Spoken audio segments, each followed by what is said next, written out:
시청자님들이 보내주신 멤버십 가입비, 자율 구독료, 피해자분들을 위해 사용할 것이며 제작비에 보태겠습니다. 물론 피해자분들만을 위해 사용하겠다는 약속은 드리기 어렵습니다.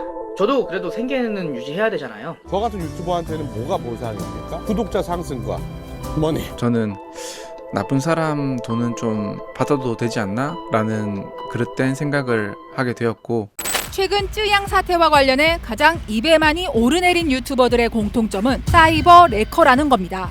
교통사고 현장에 앞다퉈 몰려드는 견인차처럼 이들 역시 이슈가 생기면 수익을 노리고 경쟁적으로 자극적인 콘텐츠를 생산해 왔는데요. 이들의 추정 수익은 유튜브에서만 적게는 월 100만 원, 많게는 수천만 원에 달합니다. 이들이 1000만 구독자를 가진 먹방 유튜버 쯔양을 상대로 과거를 폭로하지 않는 조건으로 돈을 갈취했거나 협박을 부추겼다는 의혹이 불거지면서 비난이 쇄도했는데요. 결국 검찰이 엄정 수사와 범죄 수익 환수를 천명하며 칼을 빼들었고 유튜브까지 이들의 돈줄을 죄기로 했습니다. 바로 이들의 채널에서 수익 창출을 중지한 건데, 수익 창출이 중지되면 동영상 조회수에 따른 수익은 물론 구독자 후원금과 유료 멤버십 이용료를 받을 수 없고 채널에 붙는 광고 수익도 끊깁니다. 7월 10일 쯔양 사건이 알려진 후 언급된 유튜버들은 쯔양 측을 직접 협박하거나 협박에 가담한 적이 없다는 해명 영상을 줄줄이 올려 엄청난 조회수를 기록했는데요. 보통 유튜브 수익 정산은 다음 달 이뤄지기에 이들이 관련 동영상으로 올린 수익은 손에 쥐기 힘들 것으로 보입니다.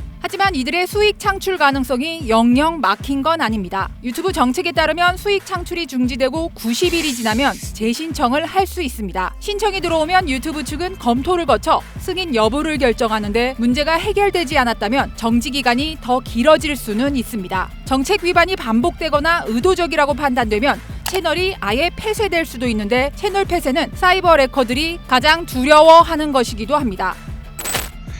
명예훼손으로 고소당하고 뭐하고 하는 건 얼마든지 당하면 돼.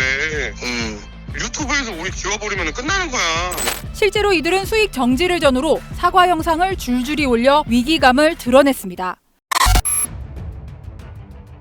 유튜브 수익 창출 정지 사유로는 여러 가지가 있는데, 이 중 이번 사안에 적용된 건 크리에이터 책임 위반입니다. 유튜브 측은 해당 유튜버들이 유튜브 플랫폼 밖에서 유튜브 커뮤니티에 해가 되는 행동을 했다고 밝혔는데요. 일단 이들이 쯔양 측과 직간접적으로 연락하는 과정에서 타인에게 피해를 주는 부적절한 행동을 했다고 본 건데, 주목할 건 콘텐츠 가이드라인 위반을 적용하지는 않았다는 겁니다. 사실 해당 유튜버들이 피해자 쯔양을 비방하는 영상을 올리지는 않았으니 적어도 이 사안에 있어서만큼은 문제로 삼을 만한 콘텐츠 자체가 없다는 입장인데, 애초 이들이 활개칠 수 없도록 유해 콘텐츠 관리를 더 엄격히 해왔다면 이번 사태도 충분히 막을 수 있었을 거라는 지적이 나옵니다.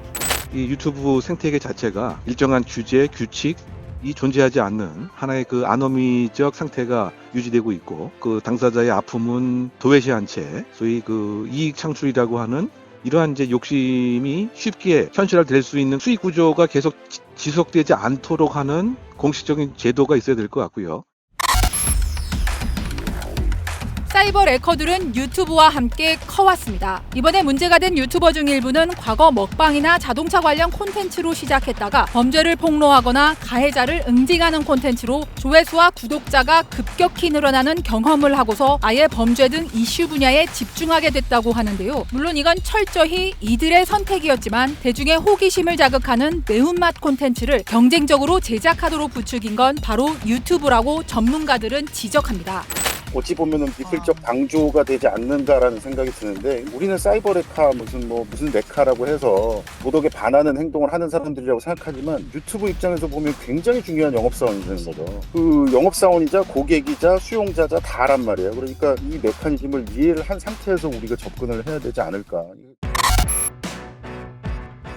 이들이 활개를 칠 수 있던 이유 중 하나는 바로 솜방망이 처벌입니다. 사이버 레커들은 고소나 벌금은 무섭지 않다고 큰 소리 쳐왔는데요. 실제로 허위 사실로 타인의 명예를 훼손하거나 협박까지 하더라도 수백만 원 벌금에 그치는 경우가 대부분입니다.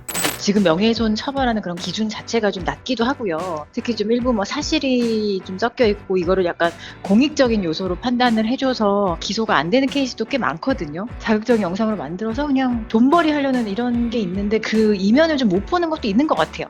그러는 사이 사이버 레커들은 타인의 고통을 먹잇감으로 삼아 자신들의 배를 불려왔습니다. 자신들에게 비난의 화살이 쏠릴 때면 화살을 다른 곳으로 돌리며 빠져나갈 구멍을 찾아왔는데요. 제가 오늘 이곳에 온 이유는 찌양님 사건에 대한 모든 자료를 검찰에 제출하기 위함도 있지만 가장 큰 이유는 현재 이 사건을 배후에서 조작하고 있는 대한민국 최고 악부 카르텔의 실체를 밝히고 이번 사건에서도 뒤늦게 피해자에게 사과했지만 자신들은 내막까지는 몰랐다며 억울함을 토로했습니다.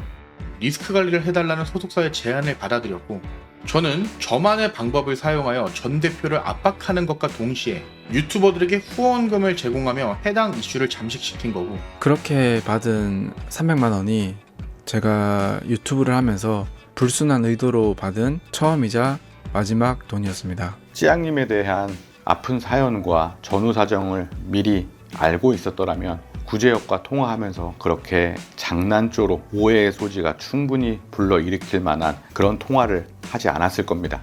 하지만 이들을 바라보는 시선은 싸늘하기만 합니다.